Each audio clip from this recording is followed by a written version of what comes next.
Hello and welcome to the Intel Brief. Today is Friday, 8 August. I'm your host Daniel, and today we're going to talk about the US doubling their bounty on Venezuela's Maduro to $50 million US. The US is going to set up an immigration detention center at a Texas military base, and Japan has seen record drop in population in 2024. So firstly, the United States on Thursday doubled the reward for the arrest of the Venezuelan president Nicolas Maduro to $50 million US. The Trump administration has accused Maduro of being the world's biggest drug trafficker and working with cartels to smuggle fentanyl-laced cocaine into the US. In January, they announced a bounty fixed at $25 million, but have now doubled it. On Thursday, they announced the historic reward for information leading to the arrest of Maduro, the Attorney General Pam Bondi said via a video on social media. So what? There's a fuckload of money, just straight up. There's been some pretty funny, like Eric Prince, the founder of Blackwater Security, the pretty notorious military contracting company. He replied to the tweet basically saying he'd get it done, but how he intends to do that outside of invading Venezuela with an army seems highly unlikely. I mean, this essentially just kind of puts a price on his head, right? Makes sure he can't leave the country. He can't really go anywhere safely, and probably just to scare him a bit. It seems highly unlikely that anyone will ever be able to get this man outside of an actual military, and then bring him to the US to face trial for drug trafficking. Seems a bit random. It definitely seems like more of a politically motivated bounty put on his head, which is a pretty dangerous way to go. Like, if countries can start essentially putting prices on the heads of politicians they don't like, we're going down a pretty dangerous path. And next, the United States has announced they're building the largest ever migrant detention facility on a military base in Texas. The initial plan is to hold 1,000 migrants at Fort Bliss near the Mexican border, starting this month. The facility, named Camp East Montana, would be expanded to provide 5,000 beds for migrants in weeks and months ahead, according to the Department of Defense. When completed, it would be the largest federal detention facility in the US.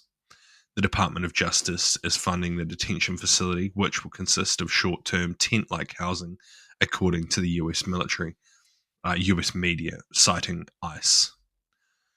So what? They're definitely discouraging people crossing that border. Like, in the past, if you crossed and were caught, you would just register yourself and essentially carry on into the US. And now it's becoming clear that if you are caught crossing the US border, you will be detained and sent to these holding facilities before repatriation. So yeah, I completely understand why they're doing this. Immigration is an issue across the Western world, and dealing with it is extremely difficult. How the migrants are treated is kind of the rough part. Like, if you're putting like women and children in the same facility as, possibly members of drug cartels or other, possibly hostile individuals, it could become quite dangerous and quite rough.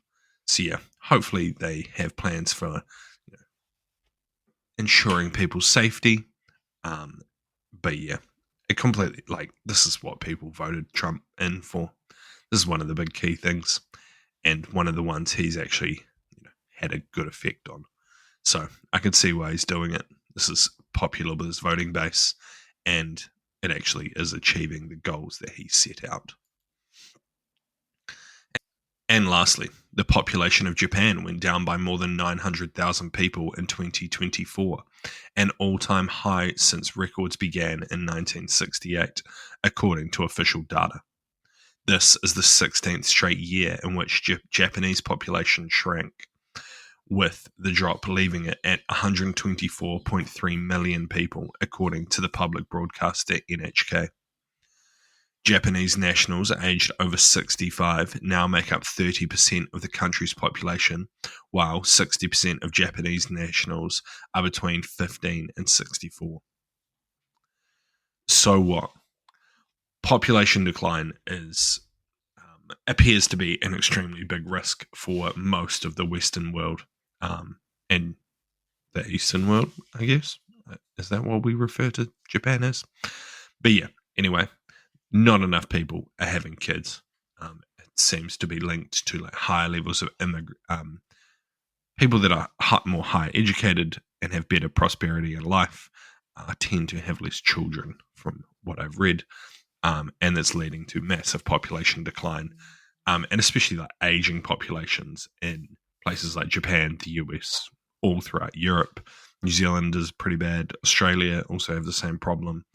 But yeah, as the population gets older and not as many kids are being born, there's not enough working people to pay essentially the retirement funds of the elderly, leading to massive social issues where the elderly can't be looked after, and therefore everyone kind of suffers.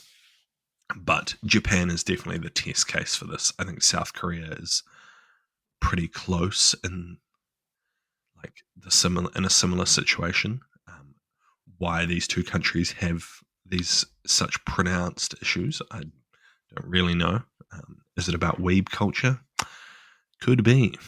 Fucking weirdos watching Japanese porn, because that shit's weird. But yeah, I don't know. It seems like a massive issue that no one really knows the answer for. Comically, people at the same time worry about population overpopulating the planet, while it appears that we're going backwards, especially in the Western world. So yeah, not a good sign, and no real solution on the horizon, sadly. But thank you. That's been your Intel Brief, and I'll see you again on Monday. See you.